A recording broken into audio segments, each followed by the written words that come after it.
Okay, welcome to the Good Not Great Metrics Export plugin. We say good not great because it's an effort to just get the communication out there, but not necessarily do it a super polished job. But anyway, so I'm going to do a walkthrough of the Metrics Export plugin, which I've already installed in the system. And right now, at the current state of the plugin, it's got two tabs. The first tab gives you the current links, and no links have been created. We'll come back to this. But you have the categories of one-time links, expiring links, and permanent links.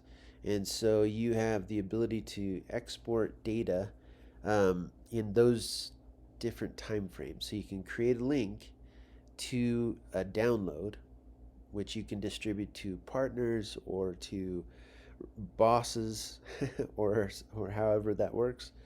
And you can give them a one-time link. So the first time that they use the link, it will remove itself. So they can't click it a second time. Once they get the first download, the link disappears. Uh, then you have expiring links, which are time based and can be usually 48 hours to 15 days. So if you're creating a link, sending it to somebody via email, they have 2 days or 15 days to use the link. If not, it expires. And this is kind of helpful so that you don't build up a whole list of data links to your system that you could lose track of. So these are expiring links, and then you do have the use of permanent links, which are just like they say. They are a permanent link, and you'll have to delete them manually, so they'll always be available. They also are the only one of these links that live refresh themselves. So you go to a permanent link, and it will rebuild itself. If it's a massive data collection, that might be problematic. So you'd have to weigh that out depending on how you're distributing or using that link. But all right, let's go to the create links section, and we'll come back to this current links view. Uh, Building a link to the data source, you have these 4 steps. The first is you want to create a configuration, and the idea behind this is you can give it a custom name for future reference.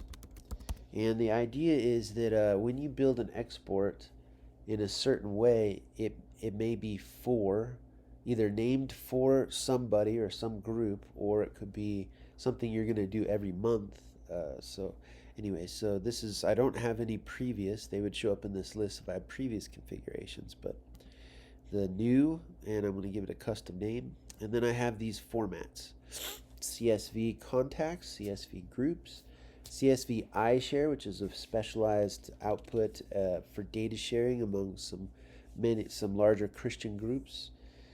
JSON contacts, JSON groups, and JSON's a different kind of format other than CSV. And then KML, which is specific to like Google Earth or mapping systems. KML is a mapping format. So I can create a CSV contacts. This right now has 3 supported styles of the output: name, status, email, phone, and locations. All active contacts with grouping fields. So that basically means if there's 5 email addresses, that all go in this one column. So they're not broken out, they're all together. And same with this, all contacts with grouping fields. This one is all active contacts, and this is just contacts. And then all contacts with a row for each location. So instead of a locations just being like labeled out as their name, this actually has the longitude and latitude. So you can take this export and bring it into like the Google Maps inside of, if you use Google Drive, there's a whole maps tool there, and you could import the CSV and say, here's the longitude, here's the latitude, and you could build a map very quickly with that. And then this selection only has all locations at this moment, but this is another dimension. I'll come back and I'll do an iShare version. But I would in the iShare version, I'll be able to define specific layers of precision, which is important for security. And then I have step 4, which is the export. I'm going to pick one time download link, or an expiring 48-hour link, or an expiring 15-day link, or a permanent link. So I'll just pick a one-time link, and I'm going to save the new configuration. So I'm going to save that. Now I can duplicate this configuration, I can update it, or I can delete it. Now that I have the configuration, I can actually create the link, export, and it will tell me the link is created. Then I can actually use the same configuration and modify a few things. I can export it as a 48-hour link. I can export it as a 15-day link. And this is generating new links for each of these. And I'll do a permanent link just so we can see.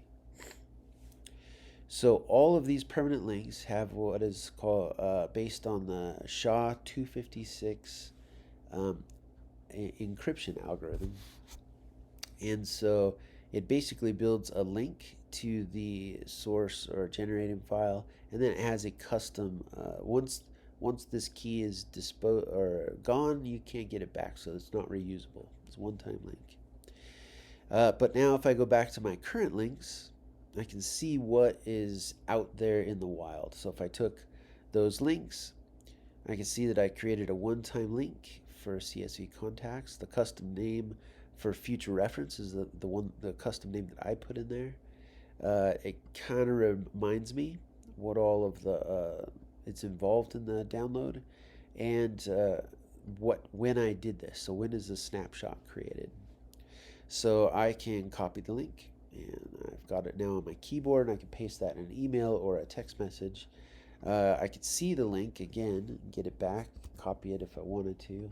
Or I can, in this case, since it's a one-time link, if I click on this to download it, it will also delete the link. So let me do that. There's a download in my downloads now of the CSV that we just brought down. It has the name DT CSV, and then it has, this is a timestamp to keep it unique on your hard drive. And then if I refresh the screen, the link is now, it's used. It's a one-time link. But this is a 48-hour link. This is a 15-day link. So I can actually download those. And but the link doesn't disappear. It'll be good until it expires in 2 days from now at a certain time. So both of those, same thing, 15. This is 2 days from now, and this will be 15 days from now. So, all right, and then let's see here. And then we have the permanent links, and these are going to live out there forever until I come over here and hit delete. And when I hit delete, I will be able to destroy the link. I can also wipe these off the board if I don't want them out there anymore.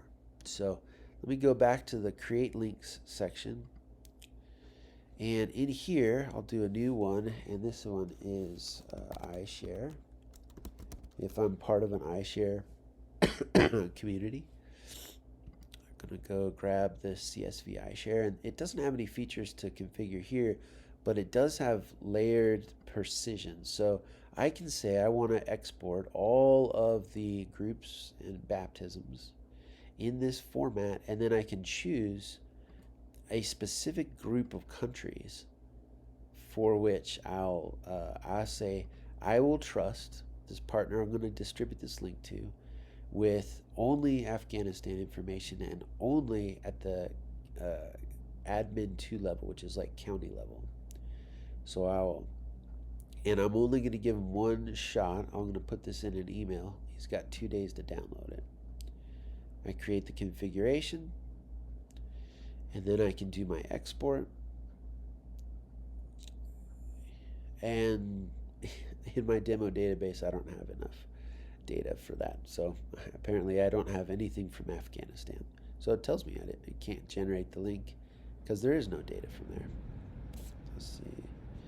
If I go back up, change the configuration and just give me all the country stuff. Let's do it generate. So now it's generated the the link. And I can take this link, click on it, I can come over here, and it'll be sitting in here, CSV iShare, it's expiring. This says 48 hours. Did I do that right? Yeah, okay. And it has all the features involved. I can copy that and send it away.